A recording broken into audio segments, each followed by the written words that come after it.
Good morning, class, and welcome to Picture This Online Edition. Today we're going to talk about uh, master photographers and their influence on today's photographers. And we're going to talk a little bit about their style and what their photographs mean, and a little bit of advice from the artist. And we're going to talk about taking versus making photos. We're also going to talk about different lighting setups as well as poses and how to do portrait lightings, etc. All right. So, advice from artists. Number one, colors can be a distraction. Okay. A while ago, I told you guys to find your color profile mode in your cameras, and you could easily set your cameras to shoot in monochrome or black and white, or you could just simply desaturate your colors all the way. And black and white allows you to see elements of design.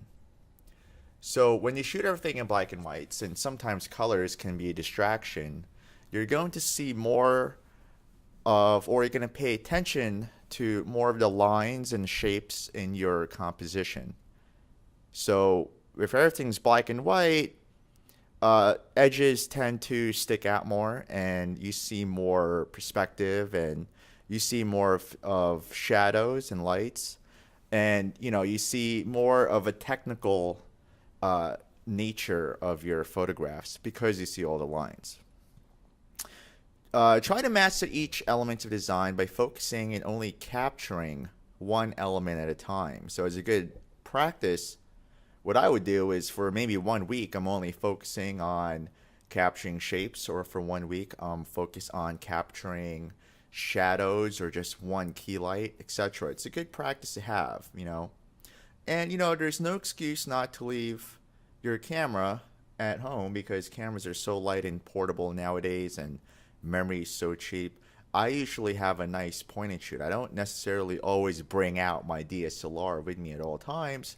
Sometimes I have a little point and shoot camera, or a little micro four thirds camera, or what they call a mirrorless camera, and I just snap away at things that I see that are interesting to me on a daily basis. So my mind is always active. When I'm in the city, when I'm walking around, I'm always looking for these cool little pictures, these cool little shadow fall offs, or if I see an interesting shape or an interesting composition, I'm there documenting it, and that's going to train your artist's eye. And if you happen to be caught in a moment, that's going to train your mind's eye. Okay, a good photograph will look like a painting. Okay, so a good way to get ideas for a composition is to look at paintings, look at famous paintings. Okay, go to the museum, go to the Whitney, the MoMA. You could see plenty of paintings there. And if you're not into paintings, you could always see a good movie. Okay, directors often hire cinematographers, the best cinematographers who have a photography background because they have a grasp on composition.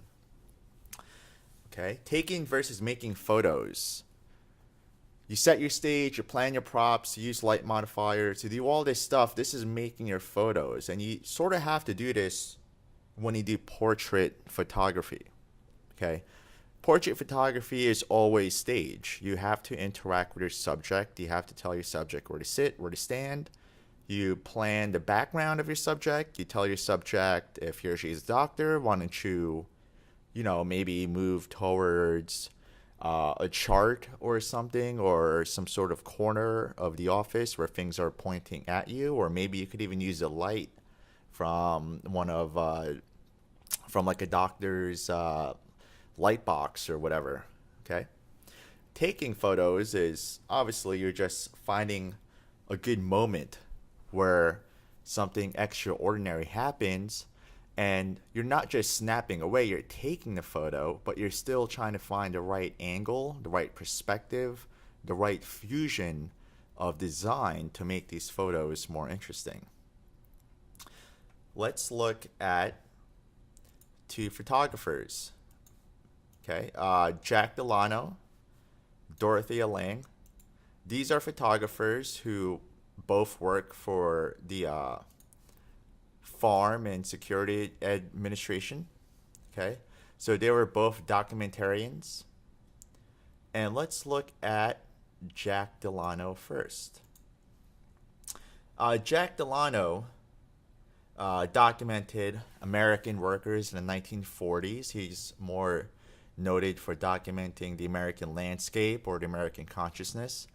And he has portraits that pretty much show, the grittiness of these workers. Okay, the grittiness, the lifestyle. He was very keen on showing light sources. He had this very distinct style of almost chiaroscuro, where it was really dark, and there was a lot of texture in his photographs, whether the textures were on the landscape or the objects such as his railroads and trains or the train stations, or the textures on his subjects' faces. He was very keen on very gritty looking portraits. Okay, and here are some examples. Train station in Chicago. Okay. Another example is more factories. These were shot on medium format color. He uses slow shutter speed. That's how we get the fire in this picture to give this ambient glow. And he's always looking for mood. Okay, this gritty type mood. Okay, his portraits were also very Americana. Jack Delano, if you're big into movies, he inspired a lot of people like David Fincher. Okay, Dorothea Lange, she's another famous American photographer. Also worked for the Farm and Security Administration. She had pretty much the same style. She did the American landscape and American workers, but she focused on the migrant workers. So if you look at her portrait here, just like Jack Delano, she has these very tough looking images. Okay, and her most famous photograph is Migrant Mother. I'm sure you've seen this before. And here are some more of Lange's photographs. Okay, so this is all capturing the American landscape, the American dream. Okay, notice how everything has a style to it. You always need some sort of niche, some style. That's how you develop yourself as an artist. You got to find your true passion.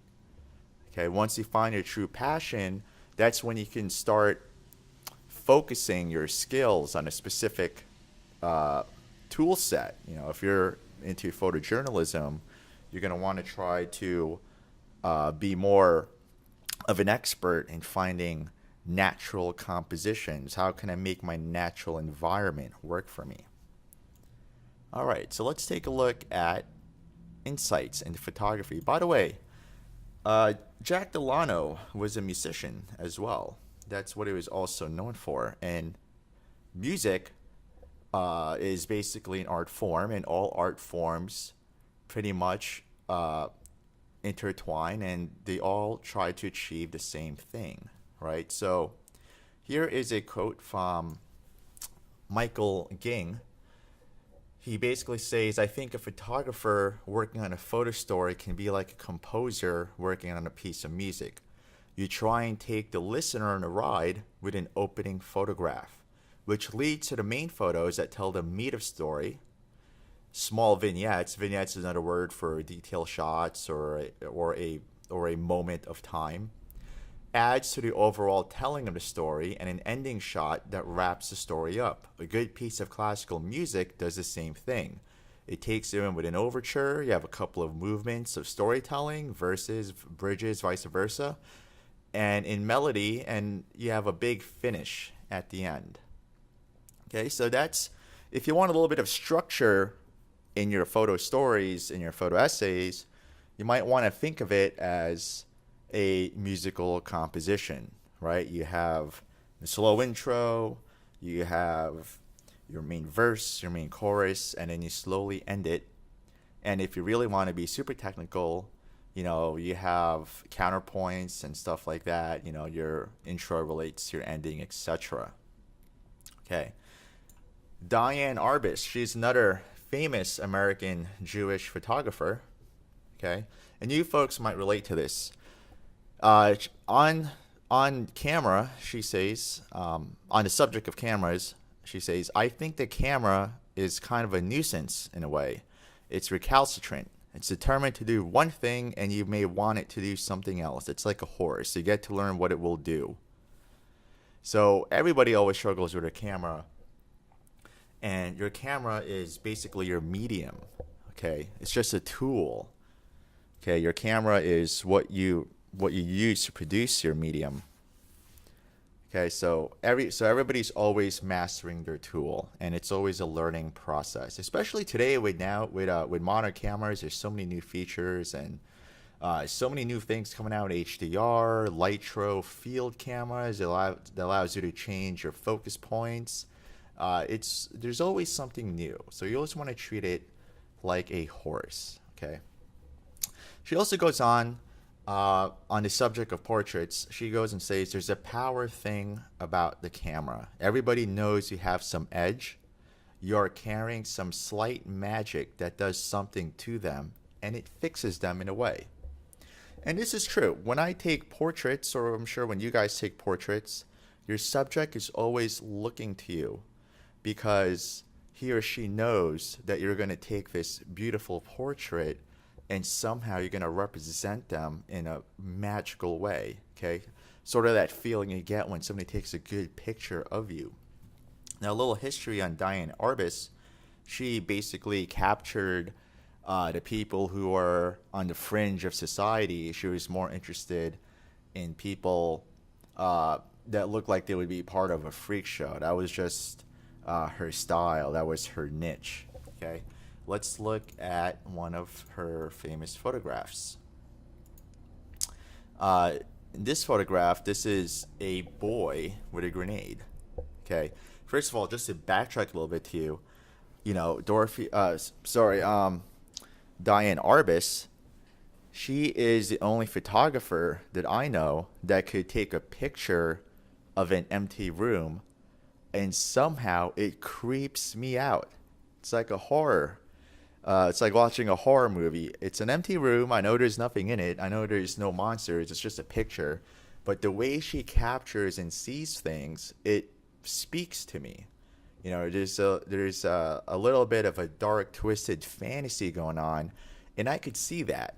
And when I see other people take pictures of empty rooms, I could easily go say, oh, it's an empty room. Did you make a mistake? What am I looking at here? But the way that Diane Arbus captures photographs, the way she sees light and shadow, it really conveys that emotion to me.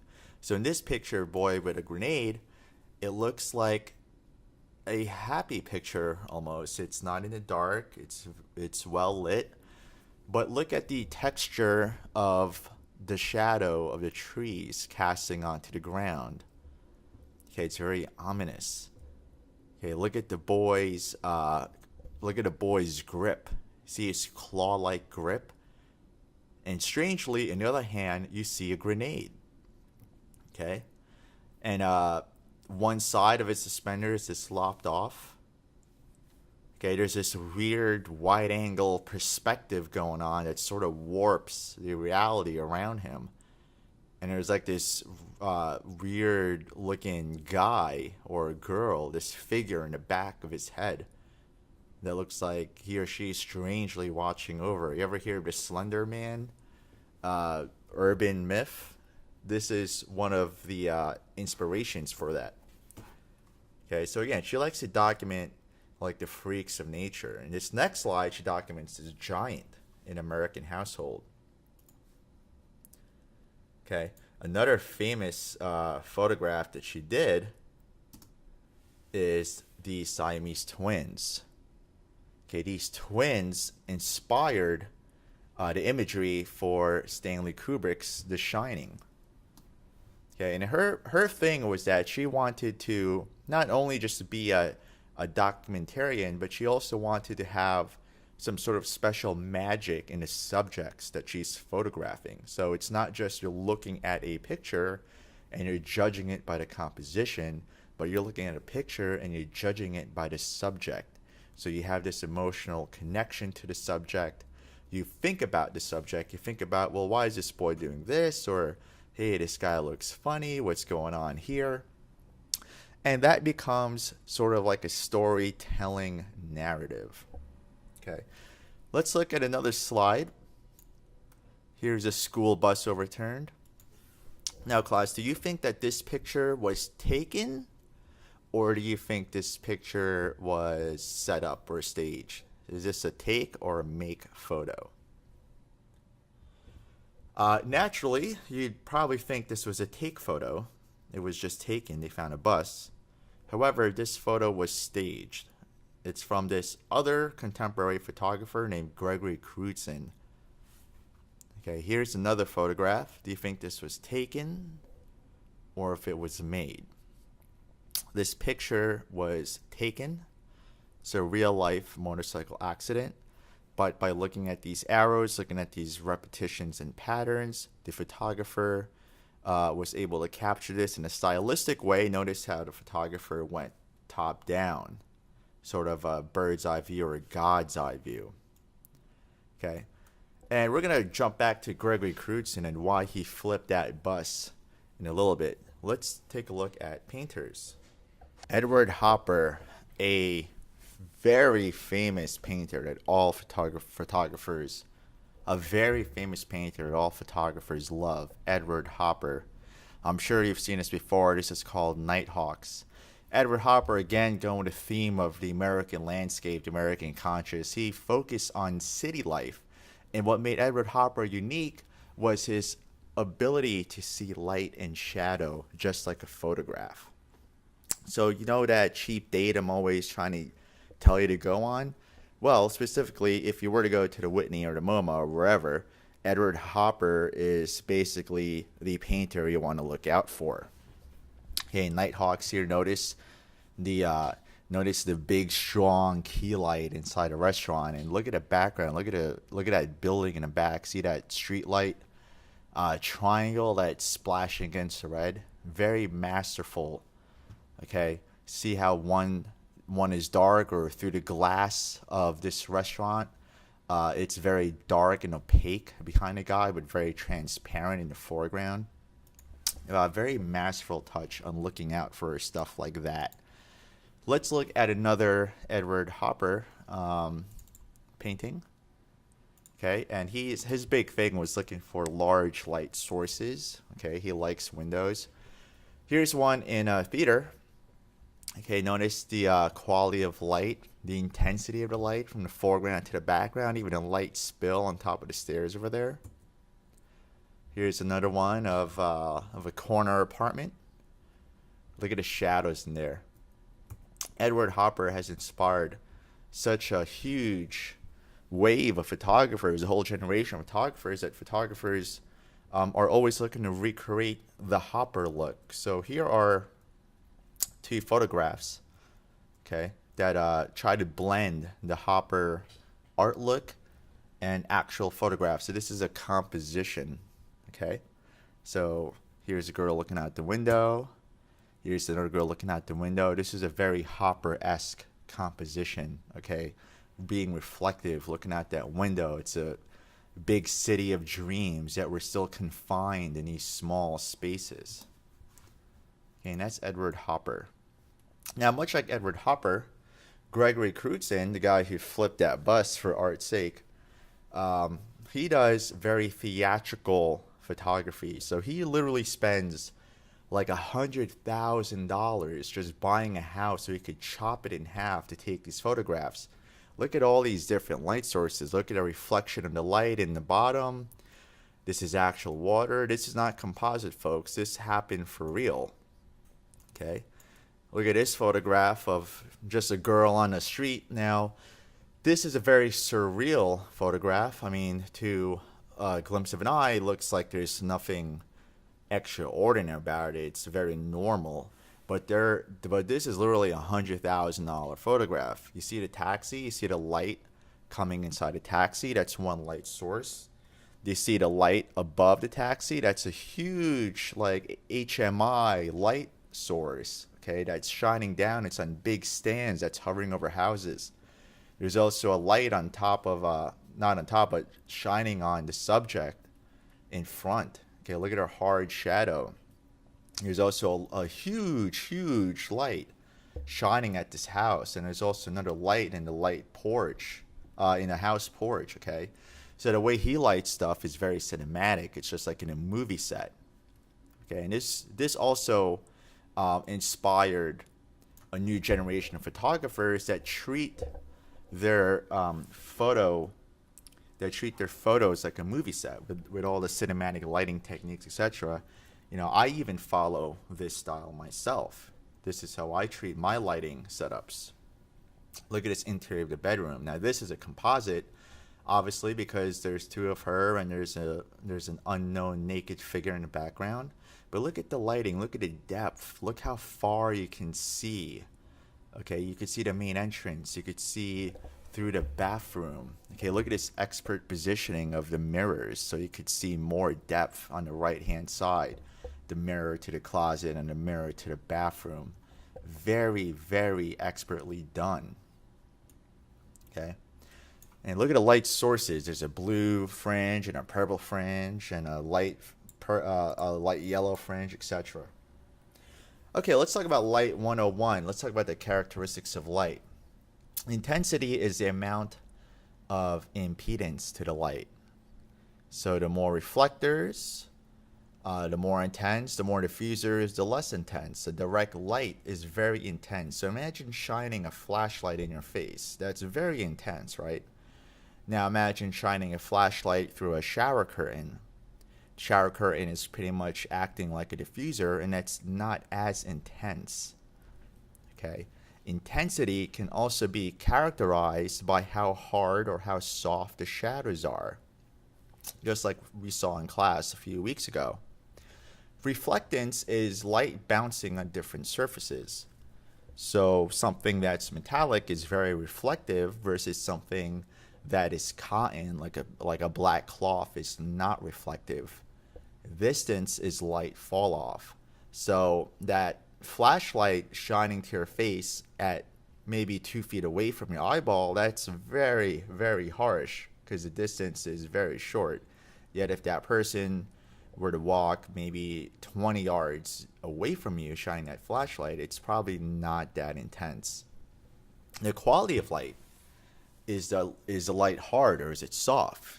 Remember, a hard light produces a very hard shadow. It's not very flattering. It's a tough, gritty look. Okay, a soft light produces a bloomy type look. This is common in portraits, diffused look. Okay, and I keep mentioning diffusion, and diffusion can be anything. Okay, diffusion are materials that reduces the intensity of light. It could be a shower curtain. It could be a professional softbox. Diffusion could also be an object. It could be light bouncing off a white wall. Color. Two main colors of lights. It's either warm or cool. Think of the color wheel. Okay, for colors, you want to think about Roy G. Biv, red, orange, yellow, green, blue, violet. The first group, red, orange, yellow, these are warm colors. These are red, orangey hues. G. Biv, green, blue, violet, these are cool colors, very bluish hues. Direction, where the light is pointing. Okay, you're going to want to describe your light in direction. Is the light 45 degrees from talent? Is the light right above talent? Talent is also your subject or the person you're taking a picture of. Is the light to the side of talent, etc. And there's also contrast of the light. Now, there's two definitions of contrast. Some people describe light contrast when it comes to reflectors. If it's a gold or silver contrast, you know, if it's harsher or more intense. And there are things called light ratios that describe the overall contrast of your light. Now, remember, contrast means the difference between the light and the darkness of your look. For these slides, we're going to go over a couple of different looks. One is called the high key look. It's an overexposed look. Think of Britney Spears, fashion magazine. Everything is overly lit. Okay, light tones dominate. There's no details. You don't see the wrinkles in Britney Spears' face because it's just so much light. The quantity of light is huge. This is the happy look. A 1-to-1 ratio means that if you have, let's say, 4 lights, all 4 lights are at 100%, 1-to-1 ratio. So look at this chart over here. Okay, you have 2 lights going or pointing at the model's face, so there's really no shadows. It's high key. It's 100%, 100%. There's no shadows. There's no details. Think of Taylor Swift, like blown out type look.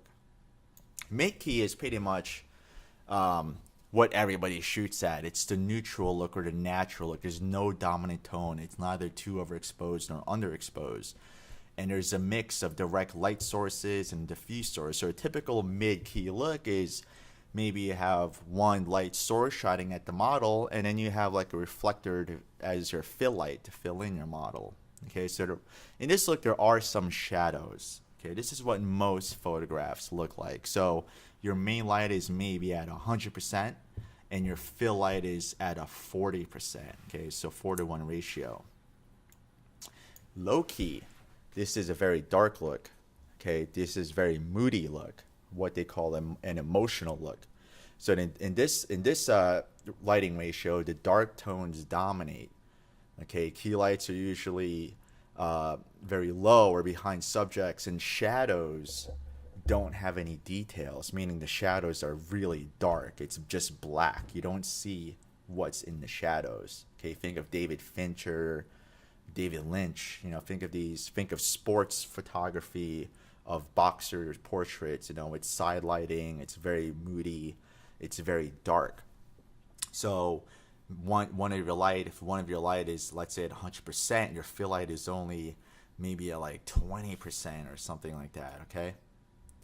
Portrait lighting. Basic shots are your head shots or 3/4 shots. 3/4 shots are your shoulder up. Lighting style, you have Rembrandt, which is what most portrait photography is. Rembrandt is 45 degrees up and away, pointing at your subject. There's split lighting, so only half of your face is lit. There's broad, short, and butterfly lighting. I will demonstrate this to you in person in class. Okay, broad and short lighting is basically pointing at either the furthest or the closest shoulder. Rembrandt is 45 degrees to the subject, top-down view. Split is a light that's literally divided right down the middle and half down the center. Butterfly or beauty lighting is a top-down, pointing at subjects' noses. This will accentuate your jawline and your cheekbones, etc. Poses, again, I will demonstrate this to you in person. A masculine pose is a head tilted to the far shoulder. Think of a captain, looking brave and looking away. His head is tilted to the far side of his body. He has a dominant look. A feminist pose is tilted to the near side of the closest shoulder. You're leaning in. You want to know your subject. Okay. Hand poses for males is either closed fists. Most females have open fists. Please don't intertwine fingers, and don't rest your head on closed fists. That's a cheesy high school photograph. Typical problems encountered for round or flat faces. You want to try to use camera angles. You want to try to use short lighting, which is basically like the furthest part of the face, so it doesn't look that round. If you have somebody with a very thin face, just face the camera straight on, so you make your face look wider. If you have wrinkles, use very soft lighting, very diffuse lighting. You might even want to use high key lighting. Okay, place it right in the front so you don't have shadows or the wrinkles. For blemishes or scars, you might want to apply shadows to problem areas. For big noses, raise your chin. Small noses, angle your nose to the camera. For square jaws, use a 3/4 pose. Face 45 degrees to the camera so you're not directly straight on. Okay. And finally, we get to see learning to see creatively. Okay, normal lens is 50 millimeters. That's what the industry calls them. It's because that's what the human eye will see. Perspective, dog's eye view, bird's eye view. How do other animals see? If you want the quintessential photos worth 1,000 words, use a wide-angle lens. A wide-angle lens is a storytelling lens. This is what photojournalists use. Okay, the 35 millimeter or the 24 millimeter. You get a lot in your composition, but don't forget that you have to Make sure that your composition works for you. Things are pointing to something. You're using rule of thirds, etc. There are special effects lenses. Fisheye lens, for example, have extreme wide angle view. This is very popular for landscape photographers if they want to do an extreme landscape. This is also the GoPro look if you have a GoPro camera. Normal street zoom lens provide maximum versatility. Normal street zoom lens to 24 to 70 millimeters. Okay. You also have a natural inclination to see things up close. You ever pick up an object? What's the first thing you do? You go right into it. You place it right up against your face. You want to see your object. So some places are harder to reach or are very unsafe. Look into using a telephoto lens to capture a photo from afar. Okay, telephoto lens can also give you an easier cropping choices because you have a natural, it looks like you've naturally filled the frame. Okay, that's the number one photo tip that I tell everybody. Okay, you could also make a great portrait lens. Most people use the 85 millimeter lens for portraits because it fills the frame and it creates this creamy bokeh or bokeh, which is the quality of the blur of your pictures. It gives it this creamy property. Okay, another form of telephoto is macro photography. Macro photography is basically seeing things really up close, sort of like a microscope. You're going to need a special lens for that. Okay, and that concludes our lesson for today, and I hope to see you guys next week. Take care, and don't forget to look up Edward Hopper and more contemporary painters for inspiration.